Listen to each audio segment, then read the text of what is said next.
पिछले एपिसोड में आपने गंगा के उन खास लोगों की बात जानी थी जो गंगा के लिए समर्पित हैं। अगर आपने पिछला एपिसोड ना देखा हो तो डिस्क्रिप्शन में उसका लिंक दिया हुआ है। इस कहानी का दूसरा भाग प्रस्तुत है जिसमें आपको पता चलेगा कैसे गंगा के ये खास लोग अब कैडर के रूप में काम कर रहे हैं। नमस्कार, मैं हूं आलोक वर्मा। इस प्रकार गंगा प्रहरी गंगा बेसिन में नदी किनारे के समुदायों के प्रतिनिधि हैं, जिन्हें जैव विविधता संरक्षण और गंगा कायाकल्प के विभिन्न पहलुओं में प्रेरित और प्रशिक्षित किया गया है। स्वच्छ और जीवंत गंगा के लाभों के बारे में जागरूकता पैदा की गई। गंगा से गहरे रिश्ते की भावना को और गहरा किया गया। स्थानीय समुदायों की आजीविका को स्वच्छ गंगा के लिए काम करने वाली विभिन्न एजेंसियों के समग्र प्रयासों से जोड़ा गया। हमारा जो फोकस था कि उनकी अपनी क्षमताओं का विकास करना, और वो क्षमता कुछ भी हो सकती थी जो कि उनके जीविका के संसाधनों को जुटाने में उनकी मदद करे। परिकल्पना ने साकार रूप लेना शुरू किया तो हालात बदलने लगे। गंगा के किनारे रहने वाले लोग कैडर के तौर पर विकसित होने लगे। यह कैडर स्वच्छ गंगा के प्रति समर्पित था। यह कैडर स्वच्छ गंगा के दृष्टिकोण को जमीनी स्तर पे सच में बदलने के लिए आतुर था, व्याकुल था। हम लोग बहुत एनकरेज फील कर रहे हैं और इसी प्रोग्राम को हम पूरी गंगा बेसिन में अप स्केलिंग करना चाह रहे हैं और हमारा टारगेट है कि करीबन 10,000 गंगा प्रहरी पूरे बेसिन में काम करें और गंगा और उसकी जो सहायक नदियां हैं उसको रेस्टोरेशन में हमारी मदद करें और एमएमसीजी की मदद करें।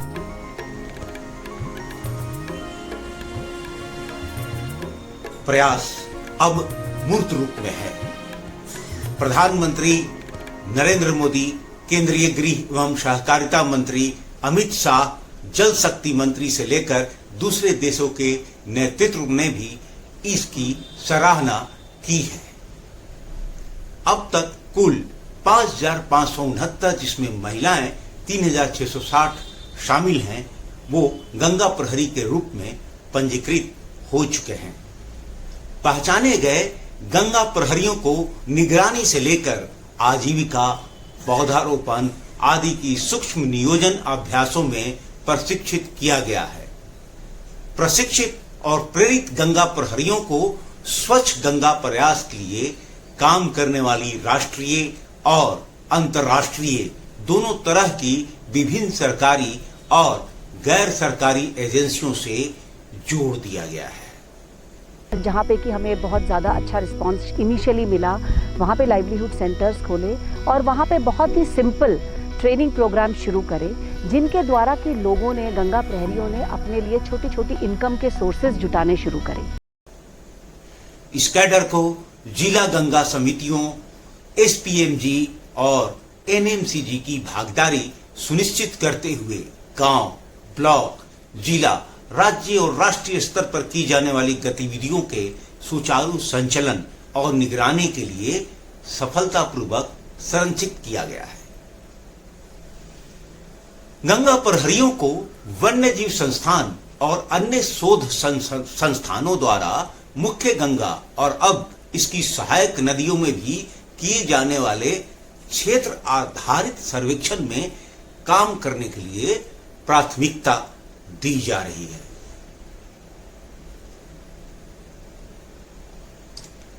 गंगा प्रहरियों का यह प्रशिक्षित कैडर अपने अपने क्षेत्र में गंगा नदी के किनारों पर जैव विविधता की सुरक्षा और संरक्षण सुनिश्चित करने के लिए विभिन्न गतिविधियों का संचालन कर रहा है। उन्होंने जागरूकता कार्यक्रम, वृक्षारोपण अभियान, स्वच्छता अभियान और बचाव और पुनर्वास गतिविधियों का संचालन किया है। वे संसाधन निष्कर्षण के लिए अस्थायी प्रथाओं को अपनाने और गंगा नदी की सफाई सुनिश्चित करने के लिए अन्य समुदाय के सदस्यों को भी प्रेरित कर रहे हैं। आजीविका प्रशिक्षण कार्यशालाओं के दौरान गंगा प्रहरियों को प्रशिक्षित किया गया है।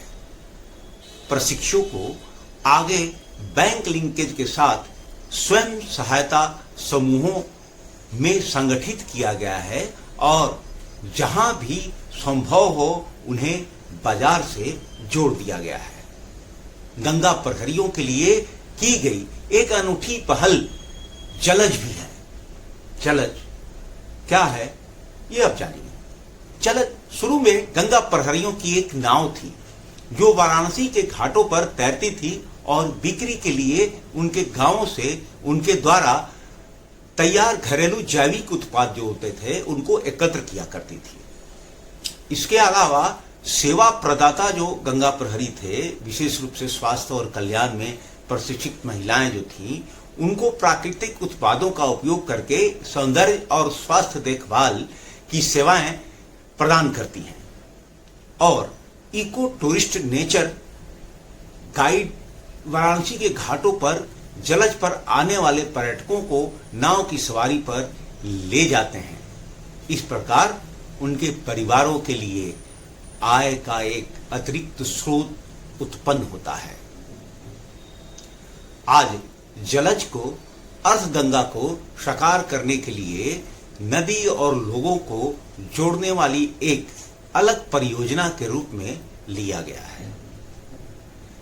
इस सामुदायिक नेताओं के अथक प्रयास, सामुदायिक नेता मैं गंगा प्रहरियों के बारे में कह रहा हूं, इन सामुदायिक नेताओं के अथक प्रयासों को वन्य जीव संस्थान की टीम द्वारा समय समय पर विभिन्न स्तरों पर प्रदर्शित किया गया है ताकि इन स्वयंसेवकों को प्रोत्साहित किया जा सके, ताकि इनको मोटिवेशन हो और ये इंस्पायर्ड हो सके। इन्हें भविष्य में भी इन गतिविधियों को करते रहने के लिए प्रेरित करने के लिए ऐसा मोटिवेशन जरूरी होता है।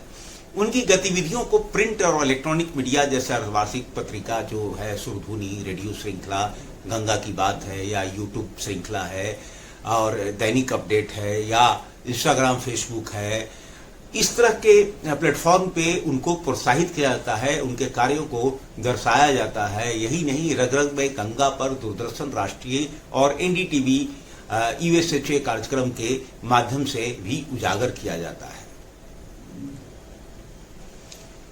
नई दिल्ली में आयोजित ESRI यूजर कॉन्फ्रेंस 2019 के दौरान गंगा प्रहरी की कहानी को पुरस्कृत किया जा चुका है। जी हाँ, 2019 में गंगा प्रहरी की कथा को पुरस्कृत किया जा चुका है, जिसके बारे में आज मैं आपको बता रहा हूँ। वर्ष 2019 में उत्तर प्रदेश के प्रयागराज में कुंभ मेले के दौरान 149 गंगा प्रहरियों ने जिला मेला अधिकारियों के साथ स्वच्छता अभियान, जागरूकता अभियान, संकटग्रस्त जानवरों के बचाव की रिपोर्ट, आगंतुकों को आश्रय और स्वास्थ्य शिविरों में मार्गदर्शन करने में भी भाग लिया। 5 राज्यों के 89 गंगा प्रहरियों ने प्लास्टिक कचरे पर प्री और post monsoon sea to source अभियान के दौरान नेशनल जियोग्राफिक सोसाइटी की विशेषज्ञ टीम की सहायता भी की है। वन्य जीव संस्थान और राष्ट्रीय गंगा स्वच्छता मिशन परियोजना द्वारा प्रदान किए गए प्रशिक्षण, कौशल और मंच के साथ प्रेरित और प्रशिक्षित गंगा प्रहरी अब अपने समुदायों में और अन्य संस्थान जैसे हैं, जैसे ग्राम प्रधान हुआ, NKYs हुआ, जिला समन्वयक और WII में यानी वन्य जीव संस्थान और स्वच्छ गंगा मिशन टीम के सदस्य के रूप में प्रमुख पदों पर आसीन हो चुके हैं। उन्होंने international business machine, national geographic society और एक जापानी प्रतिनिधि मंडल के विशेषज्ञ दलों के साथ बातचीत की और उनकी सहायता भी की है, जिन्होंने जमीन पर उनकी मजबूत उपस्थिति और गंगा नदी की सफाई और इसकी जैव विविधता के संरक्षण के लिए अथक प्रयासों के लिए प्रहरियों की सराहना भी की है। 17 देशों के नागरिक प्रवासी गंगा प्रहरी कैडर में शामिल हो चुके हैं।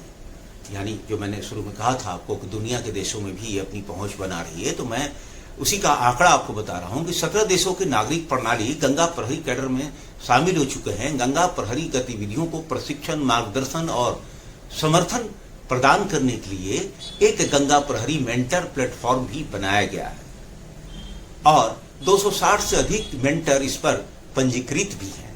इस कार्यक्रम की स्थिरता सुनिश्चित करने के लिए बाल गंगा प्रहरी कैडर बनाया गया है, जिसके तहत 569 स्कूलों की पहचान की गई है और अब तक लगभग 1000 कार्यक्रमों के तहत 1 लाख से अधिक स्कूली बच्चों को संवेदनशील यानी सेंसिटिव किया गया है।